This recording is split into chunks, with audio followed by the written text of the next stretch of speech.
बच्चों, आपका पाठ खत्म हो चुका है माँ की बेबसी। अब हम इसकी वर्कशीट करेंगे। पहला प्रश्न देखिए, निम्नलिखित शब्दों के अर्थ लिखिए। ये कुछ शब्द दिए गए हैं, आपको इनके अर्थ लिखने हैं। अदृश्य, अदृश्य मतलब जो दिखाई ना दे। ठीक है, ये दृश्य का इससे पहले हमने अ जोड़ दिया है, तो ये हमारा बन गया अदृश्य, जो दिखाई ना दे। भिन्न, अलग। अजूबा होता है अनोखा। भयभीत होता है जो कोई डरा हुआ होता है। बेबसी होता है लाचारी। अब देखिए प्रश्न ये है, कविता किस बच्चे की है, उसकी क्या खूबी है, उसका नाम क्या है। आपने कविता पढ़ ली है, आपको पता है इस कविता में एक बच्चा था, रतन नाम का एक छोटा सा बच्चा था जो कि बोल नहीं सकता था। हमें यही बात लिखनी है कि यह कविता रतन नाम के एक छोटे बच्चे के बारे में है जो कि बोल नहीं सकता था। अब देखिए, निम्नलिखित शब्दों में शब्द जोड़कर लिखो। ये कुछ शब्द दिए गए हैं, गुनाह, जान, वजह, चैन, सहारा, हिसाब, बसी, रहम, नकाब, पनाह। ठीक है, इन सब से पहले हमको, जैसे गुनाह से पहले हम बे जोड़ देंगे, और जान से पहले भी हम बे लगा देंगे, वजह से पहले बे लगा देंगे, तो हमारे इन शब्दों के अर्थ बदल जाएंगे। ठीक है, जैसे कि आपका है गुनाह, गुनाह से पहले हमने लगा दिया बे लगा दिया, तो हो गया बेगुनाह। ठीक है, गुनाह होता है जिसने कोई अपराध किया होता है, बेगुनाह जिसने कोई अपराध नहीं किया हुआ। तो जान, जान जिसमें जीवन होता है, और इससे पहले लगाया बेजान। ठीक है, जिसमें कोई जीवन नहीं है। वजह, वजह हो गया कारण होना, और इसके पहले बे लगाया बेवजह, जिसका कोई कारण नहीं है। चैन हो गया, है ना, और चैन से पहले लगा दिया बेचैन। ये आपको मालूम है बेचैन होना। चैन आराम, बेचैन होता है जब हमें आराम नहीं आता, हम कोई परेशान होते हैं किस चीज़ के लिए। सहारा, सहारा का हो गया बेसहारा। हिसाब, हिसाब आपको मालूम है, हिसाब से पहले लगाया बेहिसाब। ठीक है, जिसकी गिनती ना हो सके। बसी, बसी का हो गया बेबसी। रहम, रहम का हो गया बेरहम, बेरहम होता है जो जिसको किसी पे दया नहीं आती। नकाब, नकाब आप जानते हो, नकाब से पहले लगा दिया बे, तो बेनकाब। ठीक है, नकाब होता है एक तरह से पर्दे में रहना, और बेनकाब पर्दा हट जाना। पनाह, पनाह हो गया, और पनाह का हो गया बेपनाह। ठीक है, अब देखिए अगला, आपकी माँ आपके लिए दिन भर काम करती है, लेकिन लॉकडाउन के समय में आपको अपनी माँ की मदद करने का मौका मिला है, तो ऐसे 5 कार्यों की सूची बनाओ जिनमें आपने अपनी माँ की मदद की है। देखिए, किसमें मदद की है आपने। अब छोटे बच्चे हो तो अपने हिसाब से ही बाकी मदद कर सकते हो काम में, और आपने करी भी जरूर होगी, और आगे भी आप करते रहिए।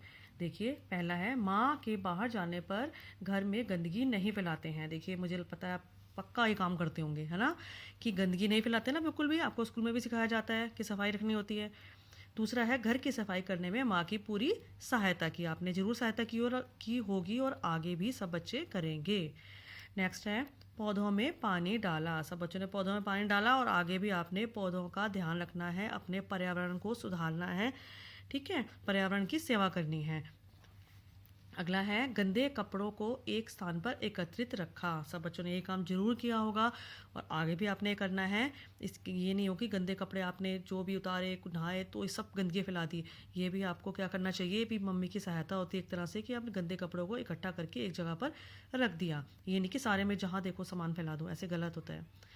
नेक्स्ट है, छोटे भाई बहनों का ध्यान रखा। देखिए, आपके घर में छोटे भाई बहन है, मम्मी हो सकता है कभी काम पे जाए बाहर, है ना, तो आपको आपकी जिम्मेदारी बनती है कि छोटे भाई बहनों का ध्यान रखना है आपने, और आपने रखा भी होगा, और आगे भी आप रखिए। और इन 5 कामों के अलावा आपके बहुत सारे काम होते हैं जो कि आप कर सकते हो, और आपको वो करने भी चाहिए। ठीक है, अब आप ध्यान रखेंगे, और आप अपने आप से इसमें कुछ काम और, कम से कम 2 काम, तो देखो लाइन है, 2 काम और लिखिए अपने आप से कि आपने और क्या क्या काम किया मम्मी के लिए।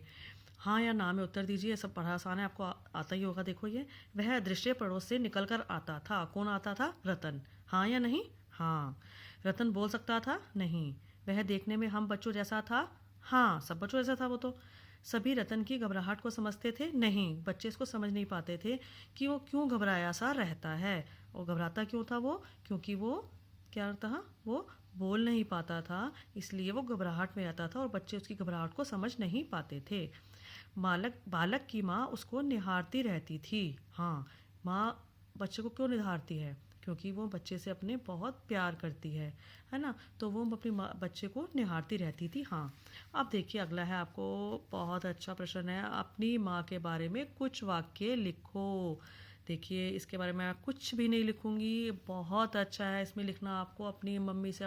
मुझे पता है सब बच्चे बहुत प्यार करते हैं, और अपनी मम्मी से जितना प्यार करते हैं आप, जितना हो सके अच्छी अच्छी बातें, जो भी सारी मम्मी के साथ तुम शेयर करते हो या मम्मी तुम्हारे लिए करती है ना, मम्मी तुम्हें कैसे तुम्हारी हर चीज़ में तुम्हारा साथ देती है ना, तुम्हें प्यार भी करती है और तुम्हारे लिए क्या क्या करती है, वो सारी बातें लिखनी है तुमने यहाँ पर। ठीक है, यहाँ जितनी लाइन है कम से कम 10 लाइन में लिखो, मम्मी के बारे में आपको कुछ लिखना है। ठीक है, पाठ आपका ख़त्म हो गया। ठीक है, बाय।